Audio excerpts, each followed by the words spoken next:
Hello, this is Lilian welcoming you to the 1881st edition of the Enfield Talking newspaper, Dateline, the 15th of November 2012. The readers this week are Joan, Beverley, Rod and myself, Lilian, with Cassandra and Colin on the controls. Local stories include Job Shop gives students head start finding work, bigger school will be traffic disaster, brilliant turnout for Remembrance Sunday tributes, and the Legion is no longer a charity. And now over to Joan, who will read the first item of local news.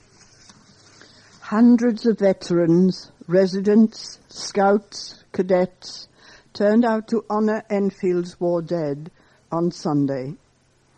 Around 500 people, including some World War II veterans, attended the Remembrance Day parade and the service held at the War Memorial in Chase Green, Enfield. Mayor of Enfield, Kate Analu, Enfield North MP Nick Dubois, and Council Leader Doug Taylor all attended the service of remembrance on Sunday afternoon. Crowds of residents gathered to watch the parade, which began in Trinity Street and ended at the War Memorial in Chase Green, while music was provided by the Salvation Army Band. Brendan Farrell, chairman of the Enfield branch of the Royal British Legion, told the Advertiser, "The whole day was fantastic. It was a wonderful tribute. I worked hard with a couple of other lads, and we were very pleased that it turned out well.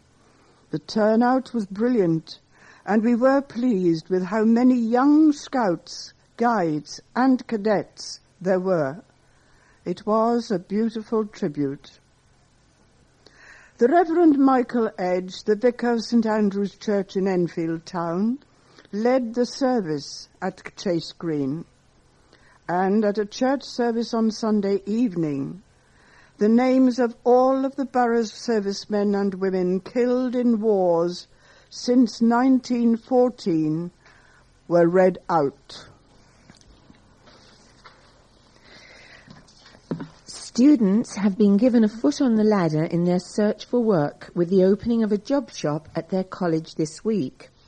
On Monday, Barnet and Southgate College officially opened the initiative in partnership with Reed NCFE, which helps colleges get their students into employment. The launch took place at the college's Employment and Enterprise Zone at the Wood Street campus in Wood Street, High Barnet. The job shop offers students exclusive access to local vacancies and positions that are rarely advertised and provides them with training tailored to the skills they will need for the jobs they are looking for. The opening comes as part of National Colleges Week, being held this week, which is aimed at raising awareness of the role further education colleges play in improving young people's job prospects. David Byrne, principal of Barnet and Southgate College, which also has a campus in High Street, Southgate, said, "Being able to help our students successfully compete in a ruthless job market is one of our key objectives as a college. The partnership with Reed NCFE does just this by giving students relevant careers advice and training alongside their studies, which helps them find the right job at the end of their course. At the same time, the job shop will provide fully trained potential employees to local business and services, which reduces recruitment costs and gives our students a head start in their working lives." Nick Hughes, Senior Operations Manager for Reed NCFE, added, "Since the launch of a similar partnership in January 2012 at Bournemouth and Poole College in Dorset, the service has had an average of 200 live vacancies each month, placing a huge number of students in employment at the end of their courses. We hope and expect the same success for Barnet and Southgate College." Research commissioned by the Association of Colleges and published on Monday found that many parents find they struggle to give their children the right advice to prepare them for the world of work. Furthermore, 82% of school teachers interviewed felt they lacked the knowledge to properly advise pupils on careers, and 72% of parents thought education should be more focused on preparing young people for working life. A parent claims the expansion of a primary school would be a disaster for Winchmore Hill. Mark Nagel is concerned about Enfield Borough Council's proposals to expand Grange Park Primary School in World's End Lane from a 3 to a 4-form entry. The 47-year-old librarian, whose daughter is in Year 6 at the school, claims traffic in World's End Lane is already at full capacity, and neighbouring Fleming Drive, Hanbury Drive and Tresillian Avenue are congested by parked cars. He said traffic during this school run had increased since a temporary bulge class was introduced in September, and he believes further expansion would be detrimental to the area. Mr. Nagel of Pennington Drive said, "It's going to get worse because the traffic is already bad in World's End Lane. The council seems to be more concerned about opening more classrooms, but it doesn't seem to be talking to residents about what it's going to do to improve road access."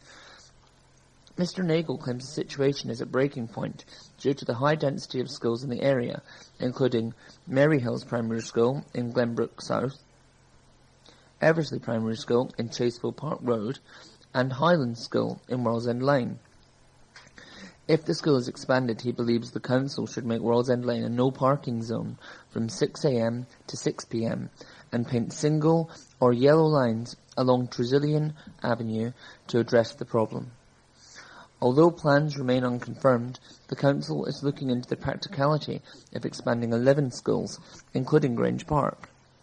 The £22 million expansion proposals are expected to create an extra 2,400 primary school places over the next 6 years. The Council's Cabinet Member for Children and Young People, Councillor Ahar Orhan, said, "This project will provide hundreds of extra school places in the area. They are most needed and improve educational facilities ahead of the 2013 school year." Enfield Council has no choice but to propose these steps to provide hundreds of extra primary school places to meet the needs of our growing primary school population. Residents and parents have already had a number of opportunities to comment on these proposals, and will have a further opportunity to comment on the individual proposals when planning permission is sought for each development. War veterans have been forced out of their Royal British Legion Club 3 days after Remembrance Sunday. 500 serving and retired servicemen and their families are members of the club in Holt White's Hill in Chayside, but the branch will close its doors for the last time today, which was actually yesterday, Wednesday, I beg your pardon. The building, which provided the venue for the end of the Remembrance March on Sunday, is owned by the Royal British Legion. However, the charity claims it has no option but to close the club because of growing debts. Raymond Fenn, who served in the Royal Military Police between 1945 and 1948, said, "To me, it has been a wonderful experience to be part of this club. I have enjoyed every minute of it. The environment, the people around me, and the comradeship, it was terrific." The 85-year-old, who joined the club in 1948 and visits regularly with his wife and children, said, "It means everything to me because I used to enjoy the entertainment, and I will miss it greatly." Club President Derek Caton, who served in the Royal Air Force between 1945 and 1951, has hit out at the Legion for running the charity like a business. The 83-year-old who joined the club 20 years after serving in the RAF said, "The people running the Legion have come out of university. They have jobs. They don't realise what they are doing to the people who gave them freedom. These people don't know about the war. They weren't alive then. They don't realise what people went through or went without. He added, I never thought I would see the day this would close. I thought I would be buried and the reception would be here. The retired serviceman refused to wear a poppy for the first time this year and will instead support charity help for heroes. The club, which is one of the oldest in the country, opened in 1921 in Cecil Road in Enfield Town, with 1,200 members before moving to its current location in 1971. Although the club was officially told to close on October the 31st, members continued visiting until they were threatened with legal action. Jim Meader, who served in the Royal Navy from 1942 to 1946, said he was bitter about the closure of a club he had been visiting since 1971. The 87-year-old said, during the 40 years we have been here, we have helped in the community. We have held services. We have been out selling poppies. And everything we have done has all been as volunteers for the Legion. Now it has ceased to be a charity in my eyes. No one seems to be doing anything for any ex-servicemen this side of Enfield, and I have got nothing to go to. Club Secretary Maria Hamer, who has worked at the club for 10 years, believes the branch has been starved out of the building by the Royal British Legion. The 57-year-old said, it's nothing to do with the building, it's the people who use this club. It doesn't matter if the club was making money. It was a place all these people could go.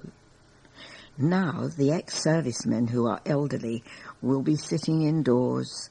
There won't be a reason to go out on a Wednesday night to play bingo. They came through the wind, the snow and the rain to play bingo and to see their friends. The Enfield Independent is waiting for a comment from the Royal British Legion.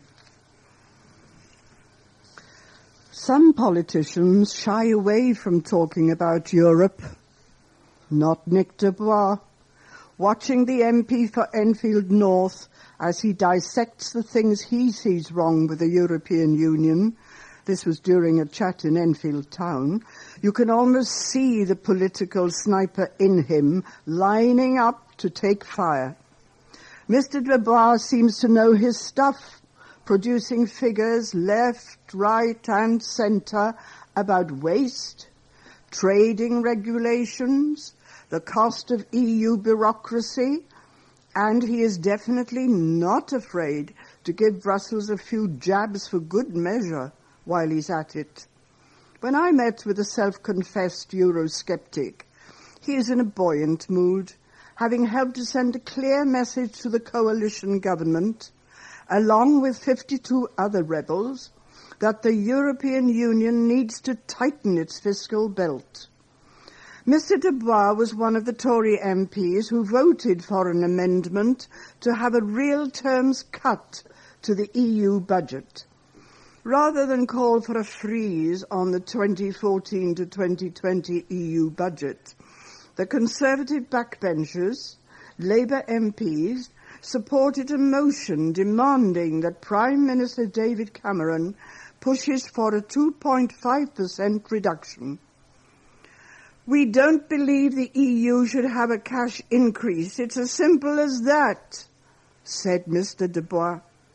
The government believes that a real term freeze is enough, but we backbenchers don't. We think there should be a cut. Is it really possible, or even impossible, for the EU to get its cost under control and save 2.5%? We're doing it over here, so why can't they do it? For the former PR man, rebelling was about representing his constituents. He said, "We are coming to the stage where more and more MPs, like myself, are willing to stand up for their constituents and take a stance against their own party to get the message home. I'm yet to meet a constituent who would say they are happy to take cuts here, but yet want to keep feeding the bloated mouth of the EU." Highlighting that very point, a 45-strong delegation of Enfield residents at the MP's Nick Direct meetings last month slated the government for failing to deliver a referendum on Europe. But why the public anger over the UK's role in the EU? The Treasury calculated that in 2010 to 2011 financial year, the UK made the fourth largest contribution, £8.91 billion, of any country to the EU. And figures published in 2010 show that a UK worker will, on average, pay £157 a year to Europe, getting just £87 in return. In contrast, a Greek taxpayer will contribute £148 to Europe annually and get £406 in return.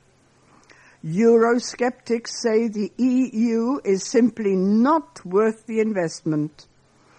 Mr. Dubois believes that the vote will give Mr. Cameron the authority to negotiate for a reduced budget.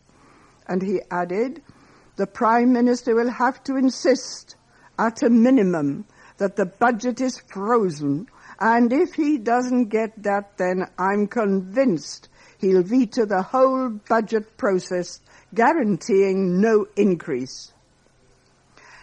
As Secretary of the 1922 Committee, the Tory backbench group, Mr. Dubois no doubt played a hand in organising the rebellion, but he is happy to condemn Labour.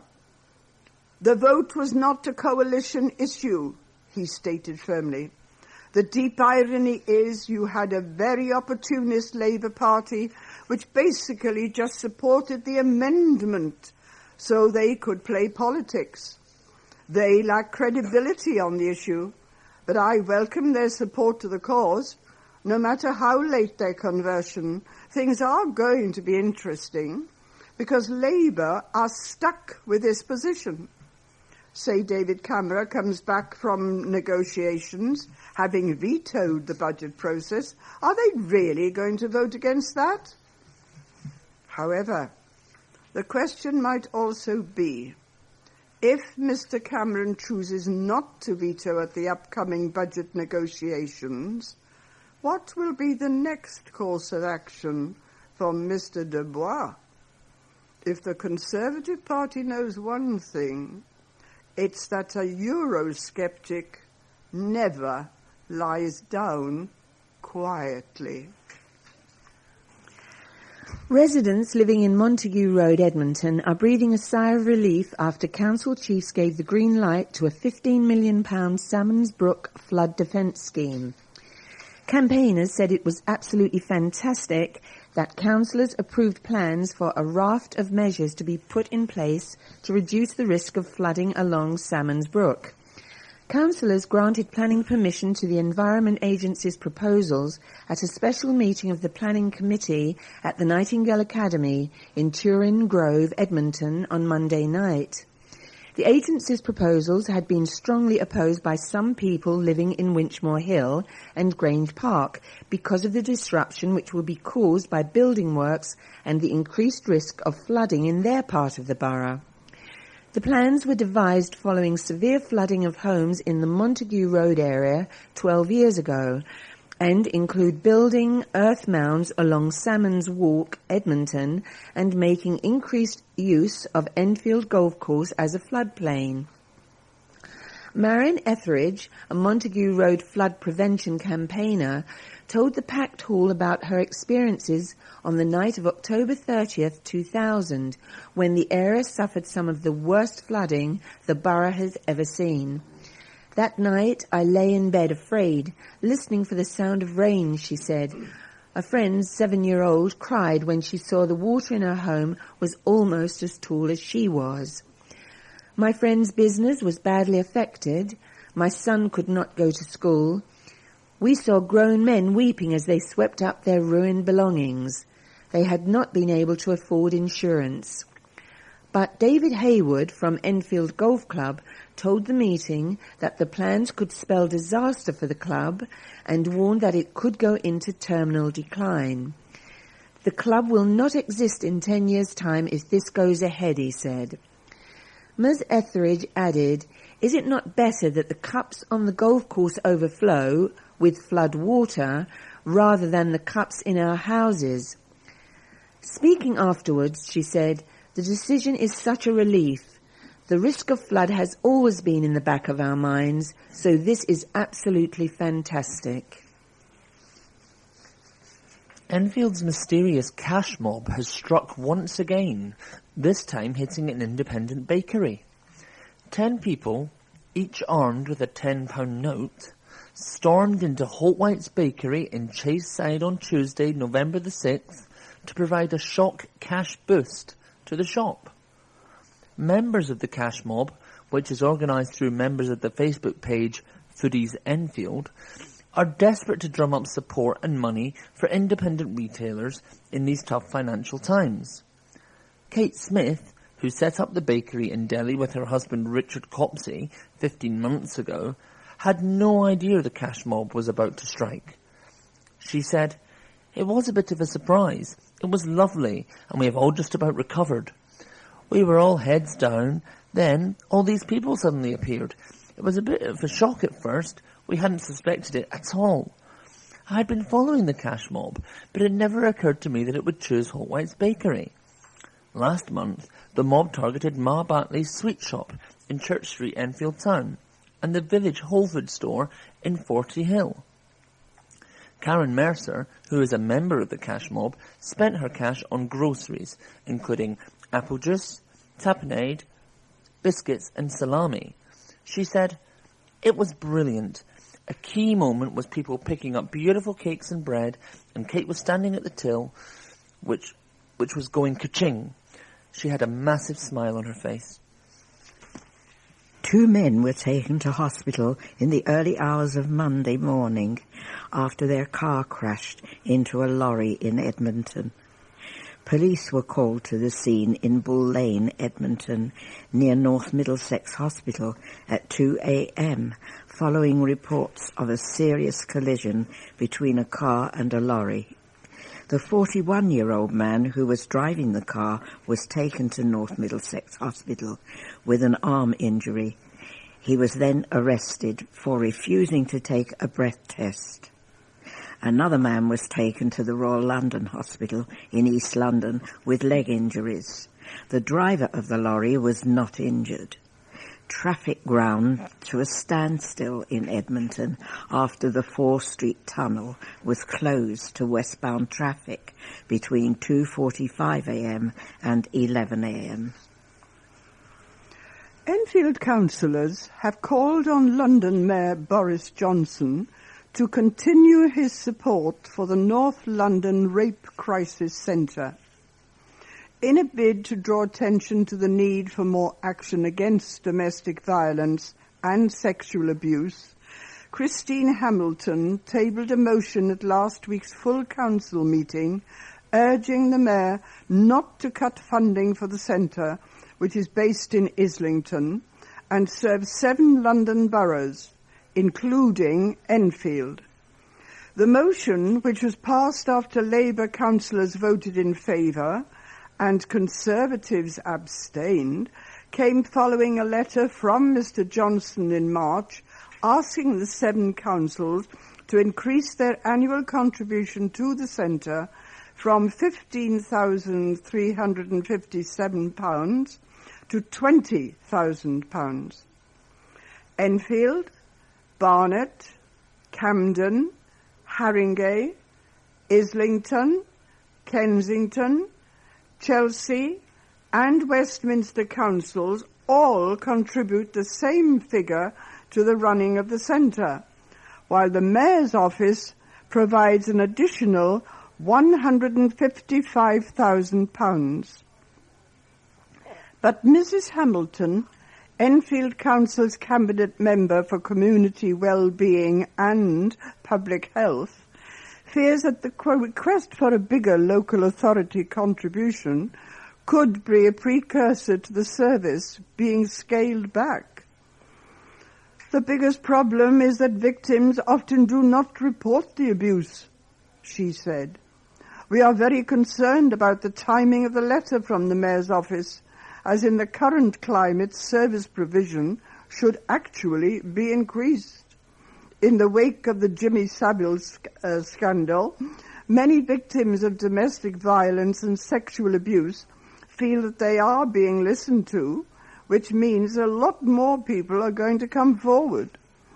The message I want to get out there is that any cuts to services provision should be opposed. A spokeswoman for the Greater London Authority said that there would be no cuts to the centre's budget.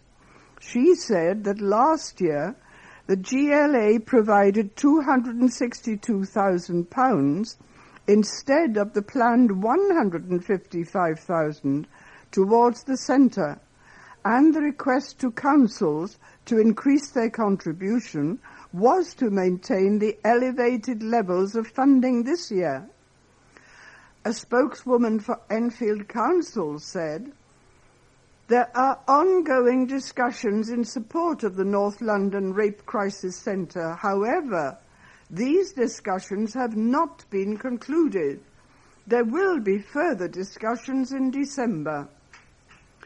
The Rape Crisis Centre provides counselling and support to women and girls aged 14 and older who have been victims of sexual violence at any time in their life. All 7 councils have agreed to the increase in their annual contribution. Thieves stole a councillor's bike while he was addressing a meeting about the importance of cycling. Enfield cycling champion councillor Alan Sitkin locked his bike in the council car park at the Civic Centre in Silver Street last Wednesday.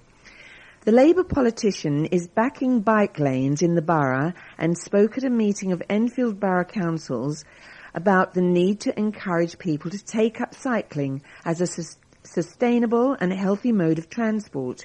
However, when he left the meeting at 11:30 p.m, Councillor Sitkin found the lock had been slashed on his bike and it was nowhere to be seen. Councillor Sitkin told the Enfield Independent, "I'm glad they like cycling, but they should ask first before borrowing mine." It's quite poignant that in the middle of a council session advocating bike use, my bike is getting nicked. It's relatively old and you wonder to what extent the person thinks they can make money or whether it was vandalism. The politician, who cycles most days, represents the borough at official cycling events and works to promote cycling in Enfield. We have reached the end of side 1 for this tape. Please stop your machine now, take out the cassette, turn it over and start side 2.